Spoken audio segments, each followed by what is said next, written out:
Thanks for staying with us on SABC News. Lawyer and former student activist Tiego Moseneke passed away this week in a car crash.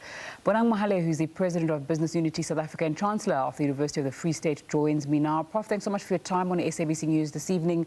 Moseneke was President of the University of the Witwatersrand, a black student society, which you were part of in 1988. Tell us about the qualities you saw in him then and your relationship with him. Thank you very much for having me, my dear sister. So I went to the University of the Witwatersrand in 1981. So he was my president in 1983.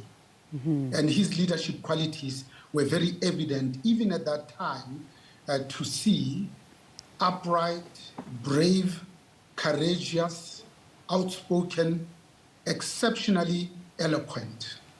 So we are crying with the family, friends, the whole Moseneke clan, because the country has been robbed of a formidable activist, a keen lawyer, astute businessman, but also somebody who had served as the first Gauteng ANC executive after the unbanning of the ANC, was the founding national executive of the United Democratic Front when we as students braved a bus trip that at that time took us 18 hours to the Western Cape to launch the UDF. And national president of the ANC's tertiary student wing in the 1980s. But also he served on the council of the University of the Witwatersrand. We were working with him and Tate Mos Mashishi to strike a deal around mid-October during the height of the hashtag Fees Must Fall, when these students were protesting against financial exclusion, following around the 15th of March hashtag Roads Must Fall against decolonization of institutions, but also of the mind. He was also on the Wildlife Society, co-chairperson of the South African Student Solidarity Foundation for Education, a fundraising initiative started by a group of concerned former student leaders.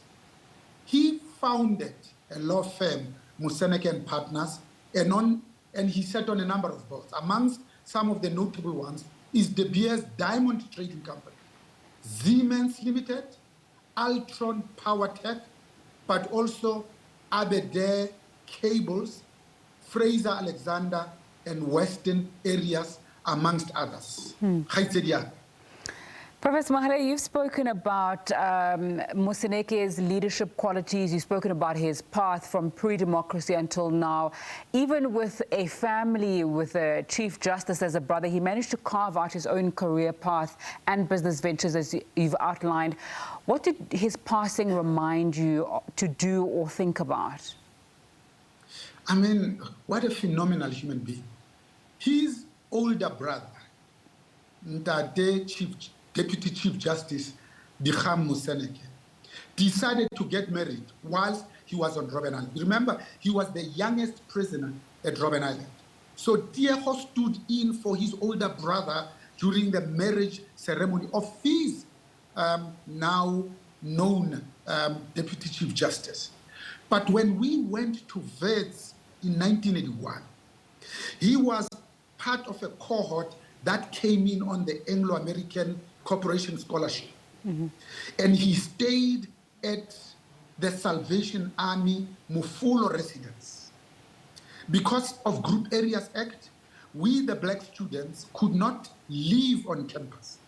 But even much more painful than that, Wits was classified a white university. We were medical students. He was a commerce student registered for BCom. So the government of the day told us that if you want to be a black doctor, you must go to the University of Natal Wentworth Black Section. But that created a new university called the Medical University of Southern Africa, BUSA, just for black people. So because of our struggle, awareness, and activism, we chose to go to Wits. They then later joined us whilst we were at Glenn Thomas House, inside the then Baragwanath Hospital.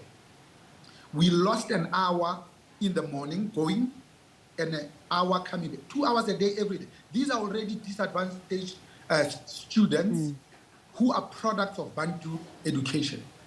The residence was designed only for medical students, hence the name Glenn Thomas House, after Dr. Glenn Thomas, who sponsored this residence. We fought very hard because a lot of students, especially the ones in Soweto, which by then was bigger than Botswana, Lesotho, Eswatini, and Namibia, with more than 2 million people each. At that time, you needed a special ministerial consent to study at VETS. 27 of us just studying MBBCH, Bachelor of Medicine and Bachelor of Surgery applied. The reply from the Minister of Interior at that time came on the 27th of April, and only 11 of us made it. When we saw the people that were excluded had better marks, were more serious students, much more accomplished, it heightened our sense of activism. And we then, in retaliation, being cutted by bars living so far, decided not to participate as members of the SRC at VET itself. But also there was a political call that no normal sport in an abnormal society, we decided not to participate in any extramural activities. That's why we formed the Black Student Society, which had no sponsorship, didn't have a stipend from the university itself when we started, had probably 6 presidents, David Johnson amongst them, and then Ubabu Giani Koza. At that time, he was using the surname Mzuli, became the acting president Mohale, when my BSS apologies. itself was there. We are going to have to end it there. Thank you so much for just giving us such an insight into the kind of life that Tiego Moseneke lived, his leadership qualities, and really taking us back into that time and showing how far we've progressed. Really appreciate your time on Full View on SABC this evening. BUSA President and University of Free State Chancellor Bonang Mohale there. Now, family and friends of 32-year-old Katlego Bereng,